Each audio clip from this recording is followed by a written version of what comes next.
അതെ, കേരമീൻ വറുത്തിട്ട് ബാക്കിയുണ്ടായിരുന്ന മീൻ കുറച്ച് നമ്മൾ കറിയും കൂടെ അങ്ങ് വെച്ച് കേട്ടോ. നല്ല ഒന്നാന്തരം കപ്പപ്പുഴുക്കിൻ്റെ കൂടെ കഴിക്കാൻ വേണ്ടിയിട്ട്.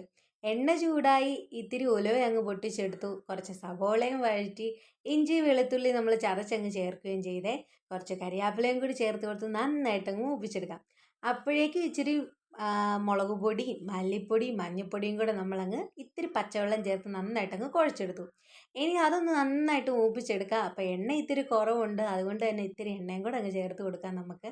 എന്നിട്ട് നന്നായിട്ടൊന്ന് മൂപ്പിച്ച് അതിൻ്റെ ഒരു പച്ചക്കുത്തൽ മാറുന്ന വരെ ഒന്ന് മൂപ്പിച്ചെടുക്കാം. അപ്പോഴത്തേനും ഏകദേശം നന്നായിട്ട് മൂത്ത് വന്നിട്ടുണ്ട്. ഇനി ഇത്തിരി അരപ്പ് നമുക്ക് ചേർത്ത് കൊടുക്കണം.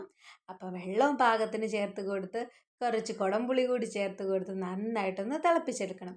അപ്പോൾ ഉപ്പൊക്കെ പാകത്തിന് നോക്കി ആവശ്യാനുസരണം ചേർത്ത് കൊടുക്കുക. അപ്പോൾ ഏകദേശം നന്നായിട്ട് അരപ്പ് തിളച്ച് വന്നു. നമ്മുടെ മീനൊക്കെ നമ്മൾ നന്നായിട്ട് കഴുകി വെച്ചിരുന്നതാണ്.